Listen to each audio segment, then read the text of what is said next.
Né à Kinshasa le 22 septembre 1996, congolais de père et de mère, Jephté Mantsoka Matondo est un croyant protestant, jeune, ambitieux et courageux qui donne le meilleur de lui-même pour gagner pacifiquement sa vie.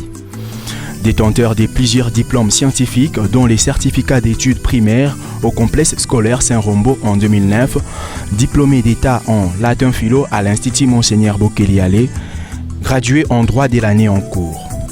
Hormis ces titres susmentionnés, Jephté Mantsoka Matondo est professeur d'anglais à l'Institut scientifique de Kasavubu depuis 2022, formateur d'anglais et consultant à Pisami Business depuis 2021, formateur d'anglais à l'Isala Church English Club depuis 2018 et professeur d'anglais par contrat individuel depuis l'an 2023. El Professeur est également un croyant et œuvrant à l'église locale CBFC l'Isala où il exerce plusieurs tâches à l'école de dimanche de l'Isala comme intercesseur, moniteur et encadreur.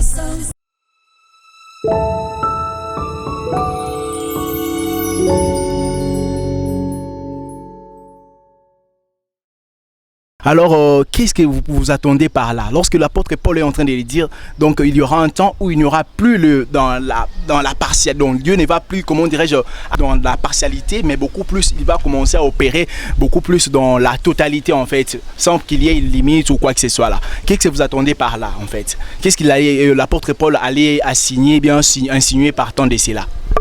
Il parle au fait du fait de l'être humain d'être limité dans la manifestation des grâces, de la connaissance de toutes choses. Vous savez, il est en train de dire par exemple, nous prophétisons en partie. Nous n'avons pas toute la connaissance des vies des hommes, mais c'est juste une partie de la révélation du futur de quelqu'un que Dieu nous donne pour prophétiser, pour parler pour cette personne. Ou dans la parole de connaissance, je vois un domaine limité de la vie de cette personne. Nous ne sommes pas omniscients pour connaître tout. Donc nous prophétisons en partie. L'homme est limité, même en connaissance, en tout cela. Donc ça veut dire ça. Mais quand il dit que le temps viendra où ce qui est partiel disparaîtra, et maintenant ce sera des choses éternelles, c'est-à-dire c'est dans l'au-delà. Quand Christ viendra pour nous prendre et nous restaurer, que nous aurons la parfaite connaissance comme lui. Car tel il est, tel nous sommes. Il voudrait vraiment que nous puissions être comme il est. Merci beaucoup, M. Jephté, pour ces éclairages également en ce qui concerne cette partialité et la perfection qui nous sera émise grâce à l'avènement de Jésus-Christ au second avènement. Merci. Nous passons directement au second point, au second volet qui concerne beaucoup plus la partie plutôt économique, socio-économique. Nous voulons un peu beaucoup plus avoir des éclairages partant de cela. Qu'est-ce que vous attendez par socio-économique? Par socio-économique, nous voyons d'un côté le social et d'un autre côté l'économie. Alors c'est tout ce qui est relatif à l'économie et à la société. C'est un peu ça, socio-économique. L'économie, c'est l'art de pouvoir gérer le matériel d'une maison ou d'une nation. Alors le social, c'est ce qui a trait à la vie humaine dans la société. C'est bon, M. Jephté. Beaucoup plus, si nous avions eu à concevoir cette thématique, c'est beaucoup plus lié à ça également. Car il y a plusieurs jeunes, bien sûr, qui ont bien sûr une intimité profonde avec Dieu, mais qui parfois ignorent également que l'homme doit travailler. Exactement. Car c'est dans la sueur de son front que l'homme en mangera. Donc c'est beaucoup plus parmi la problématique qui sévit jusqu'à aujourd'hui dans notre pays. Car il y a plusieurs jeunes qui se concentrent, qui se fient beaucoup plus dans la spiritualité, sans pour autant, comment dirais-je, agir également comme tel dans la logique de Dieu. Car l'homme ne voit pas seulement des pains, mais de la sueur de son front également. Il faut qu'il puisse manger. Avant de manger, il faut travailler, comme la Bible nous le dit. Raison pour laquelle j'aimerais beaucoup plus avoir des éclairages partant de cela. Qu'est-ce que vous attendez par là? Est-ce qu'un homme est uniquement censé se fier dans la spiritualité et ignorer beaucoup plus les côtés socio-économiques? Est-ce que vous êtes d'accord sur ces points-là? Vraiment, je ne suis pas d'accord. Écoutez, on en a marre des chrétiens qui ne veulent que prier 24 heures sur 24, être à l'église, être toujours à la retraite, à la montagne, mais qui ne font rien. J'ai toujours cherché des opportunités pour parler de ces sujets parce que ce sont des choses qui me cœurent un peu trop. De voir des gens qui ne font que prier. Même la Bible, elle m'a dit, il y a un temps pour tout. Vous savez, la Bible déclare ceci. Écoutez, j'aime ça. L'homme ne vivra pas de pain seulement, mais de toute parole qui sort de... Donc le pain a sa part et la parole qui sort de la bouche de Dieu a sa part. Il y a une partie physique qui est nécessaire. L'homme n'est pas du pain seulement. Le pain a sa part. Mais les chrétiens sont fiés beaucoup sur le spirituel. On n'en disconvient pas, c'est la matrice de toute chose. Mais ce qui est important, c'est d'être équilibré. Vous voyez, d'une part, il y a le pain, d'une part, il y a la parole de Dieu. Alors, la Bible déclare que celui qui ne travaille pas ne mange pas non plus. Alors, le chrétien doit savoir ceci. Aussi longtemps qu'on restera dans la chambre, à genoux en train de prier, sans poser des actes matériels, on sera les plus vils de la société. Adam était un cultivateur. Abraham était un élévateur. Ouais, un élévateur. Je parlais de qui encore? Jésus lui-même. Il était un charpentier. Il était utile à la société. Alors on a besoin des chrétiens qui sont utiles à la société. Parce qu'on ne veut pas que des chrétiens qui prient. On veut voir les œuvres des chrétiens. Toutes ces personnes, Pierre, c'était un pêcheur de poissons. C'était un pêcheur. Il aidait la société. Et Paul d'ailleurs est en train de dire qu'il était faiseur des tentes. Donc il n'était pas l'apôtre, Paul l'apôtre, qui faisait des miracles. Il n'était pas focus que sur ça. Mais il avait un travail. Parce qu'on n'a pas besoin des chrétiens qui, malabla, et après, dopé sangai, kabelanga sommet. Non, c'est la honte ça. Dieu veut des bosseurs. Dieu a besoin des hommes qui travaillent pour être utiles dans la société. On a besoin des chrétiens à la politique. On a besoin des chrétiens à l'école pour enseigner. On a besoin de leur sagesse. C'est comme un peu le prophète Daniel qui était chaque jour en train de prier 3 fois, le matin, à midi et le soir. Mais il avait le temps pour travailler, il n'était pas un fainéant. Et il était qui? L'un des dignitaires dans un pays étranger d'ailleurs. Mais voyez le Congolais à l'étranger, oh là, c'est un peu ça. Ok, merci. Quelle est la vraie raison alors? Est-ce que c'est l'absence de courage, de la confiance en soi, ou soit de multiples raisons contraignantes qui leur poussent à ne pas agir d'après la logique en fait? Il y a beaucoup de raisons. La première raison que je pourrais dire, c'est d'abord l'ignorance. On pense que le pain va encore descendre du ciel. On pense que Dieu est venu faciliter la tâche. Dieu vient, bien sûr, pour aider. C'est pour tenir la main de l'homme. Alors quand l'homme ne tend pas la main, Dieu ne fait rien. Alors c'est la négligence, il y a l'ignorance, le fainéantise. Beaucoup de chrétiens sont fainéants. Autre chose, il y a aussi l'envoûtement. Beaucoup sont envoûtés. Ils sont envoûtés, ils prient, mais ils sont envoûtés sans savoir qu'ils sont envoûtés. Alors ils pensent que je suis chrétien, mais l'envoûtement c'est quoi? C'est le fait d'inoculer une pensée dans quelqu'un pour le détourner de ce qu'il doit faire. C'est ça l'envoûtement. Et puis il se pose la question, je suis toujours comme ça, pourquoi je fais cela? Alors c'est l'envoûtement que d'être chrétien, de prier, de ne pas travailler. Comment on peut être chrétien et de ne pas travailler? Comment? Ce sont ces gens-là, ces chrétiens qui font insulter les chrétiens. D'ailleurs, permettez-moi de dire quelque chose. Si tu es cordonnier, va faire la cordonnerie. Laisse ceux qui sont appelés au ministère faire le ministère. Tout le monde n'est pas appelé à faire le ministère, quand même. Alors, revoyez bien votre appel. Hein? Tu peux être aussi appelé, mais tu ne es pas appelé à temps plein. Et quand tu vas échouer dans la vie, oh, c'est Dieu qui m'a fait échouer. Non. Dieu ne t'a jamais dit peut-être d'abandonner ce travail. Tu l'as abandonné par toi-même. Tu as abandonné tes études par toi-même. Est-ce que tu avais entendu Dieu? Alors, le responsable de ta perdition ou de ta pauvreté, ce ne sera pas Dieu. Alors, travaillons. Il y a beaucoup de raisons comme j'ai donné. Quelle autre raison pourrait dire encore? Le manque de confiance en soi. Vous voyez?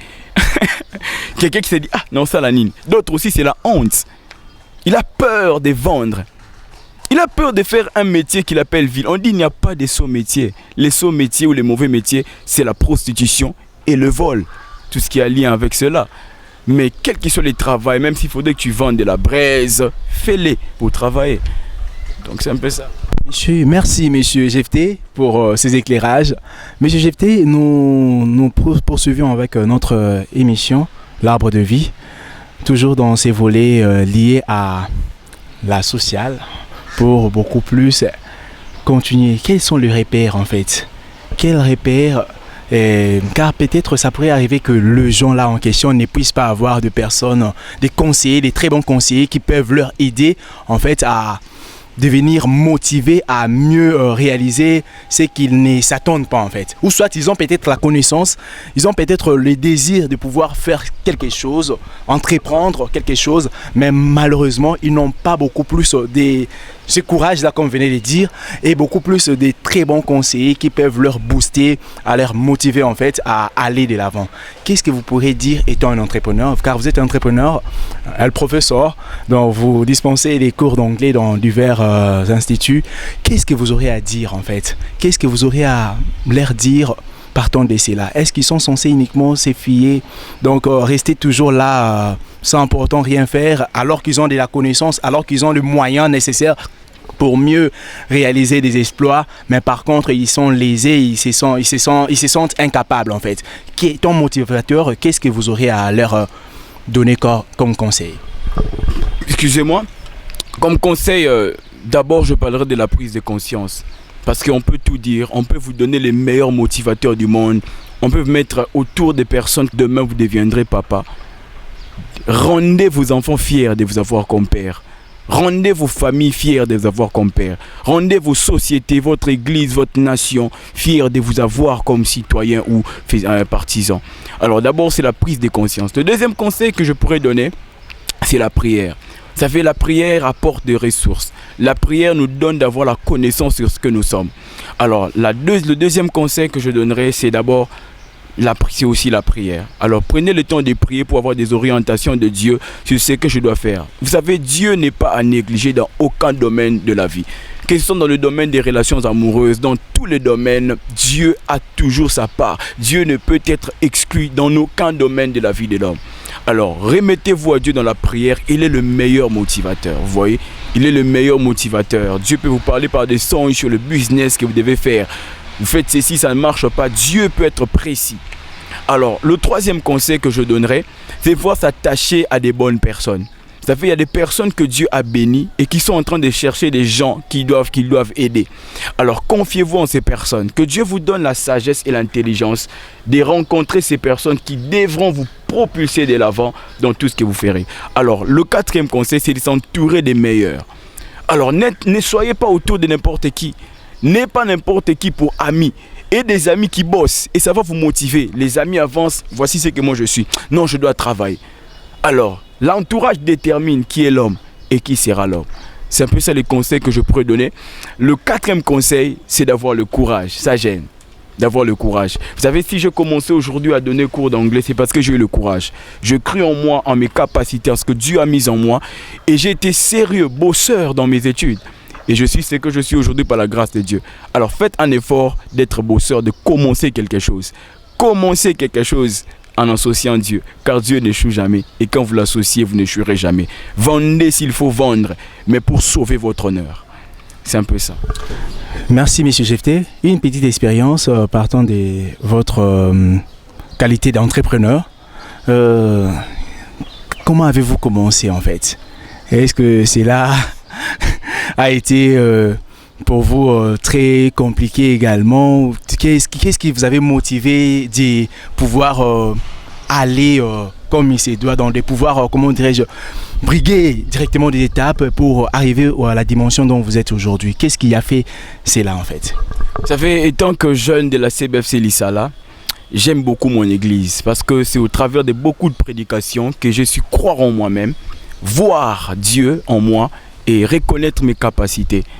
Alors dans mon église, il y a toujours ces phénomènes où il y a beaucoup plus de jeunes que des personnes âgées. Et étant jeune, je m'étais dit que je dois commencer quelque chose. Je dis à l'UPEN, c'est vrai, mais j'ai grandi déjà, j'ai déjà dépassé la vingtaine. Et je me dis que ce n'est pas toujours à ma mère de prendre soin de moi. Je deviens un grand garçon. Demain, je dois bâtir ma vie, me marier, avoir des enfants, soutenir des vies. Alors qu'est-ce que je dois faire? Je dois commencer quelque chose qui va me rapporter de l'argent pour me prendre soi-même en charge, vous voyez.